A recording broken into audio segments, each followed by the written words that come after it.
Hi, so as promised when we spoke, just a video of some exercises for you to be working on to get that knee to settle down. As we said on the phone, it sort of really presents like a flare-up of some very early stage degenerative, much that I hate that word, changes. So very early stage arthritis, but nothing to worry about. We're not thinking joint replacements or anything like that. It's stirred up, it's flared up, we've got a mild inflammatory reaction. It will calm down, you will get back to everything and it will be fine.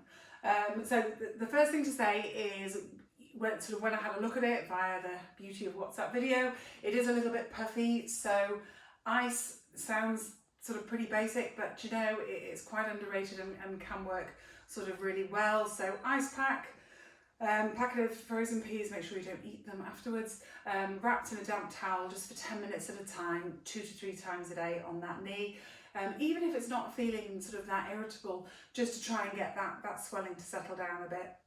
And then also, as we spoke about, walking, dog walks, absolutely brilliant, sort of little and often getting that knee going, that's sort of the most important thing you can do. So definitely keep up with that. Now onto your strengthening.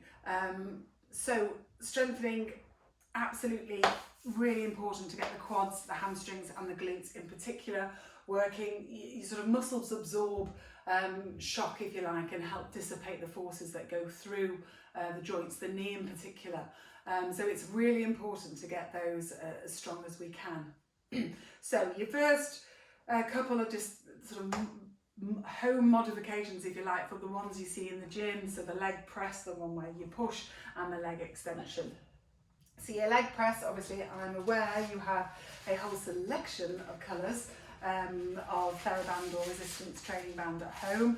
I'm using the red, start with the red, but progress yourself up to green and blue as you feel able. I'm going to show you in sitting, but there's no reason why you can't do it in long sitting, as in sort of lying with your back supported, your legs up on the sofa or in bed or whatever.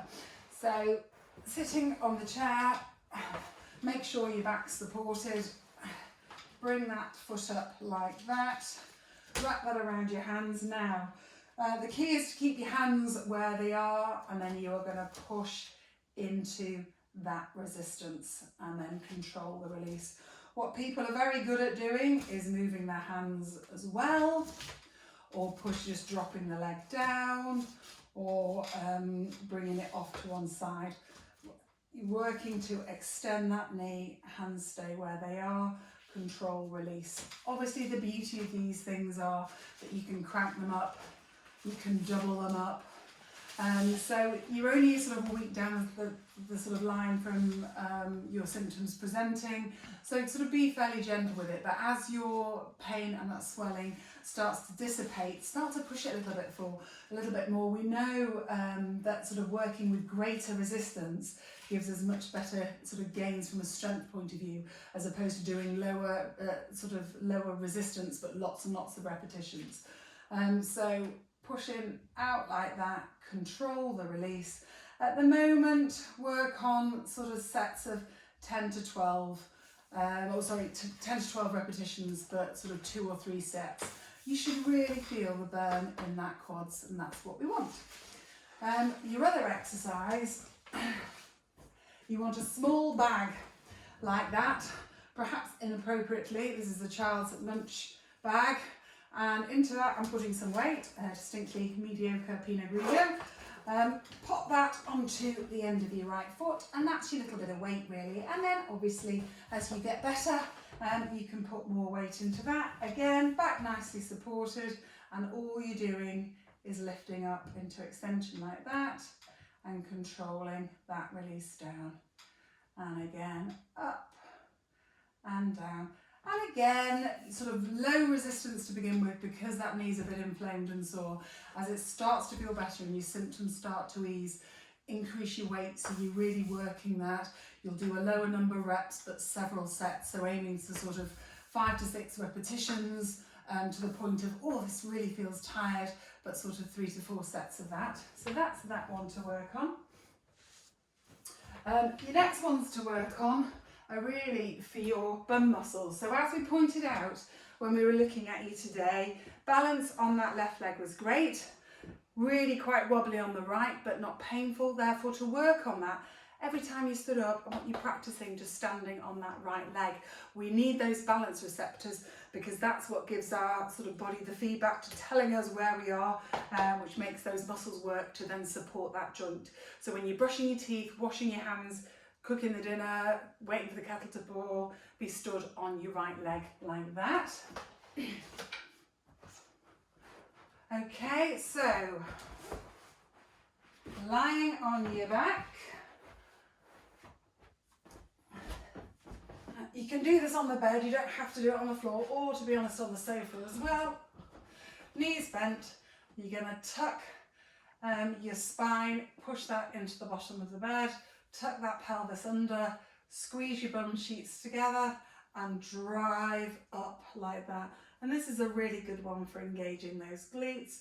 And then you've got to slowly control your lowering down. What you don't want to see is that.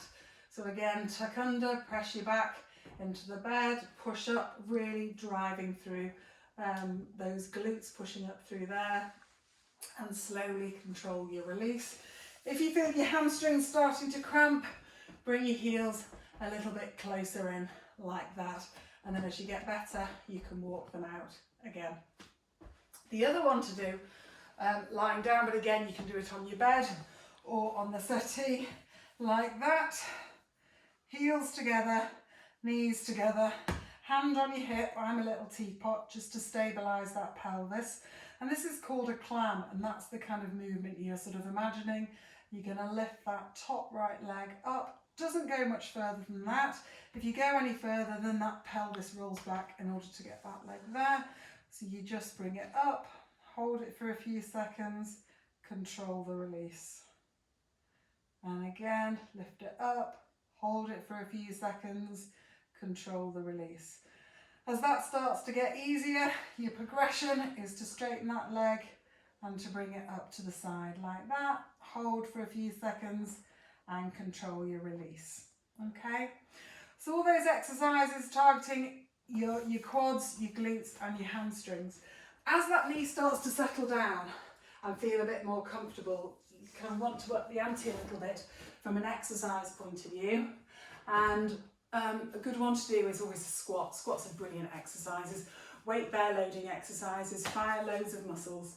So you would start your squat with a wall squat. So feet kind of shoulder width apart, and then you're just going to slide down until you're at about 90, and you're just going to hold that position. Keep that pelvis tucked under so you're pushing your back into the wall. Hold it, sort of build it up 30 seconds, 45 seconds, a minute. When that starts to feel easy, your progression is to do free squats. So tuck that tummy under, and then imagining you're sitting down on the loo, hands forward just to give you a bit of stability. Down again, aiming for kind of not far off 90, and then drive up.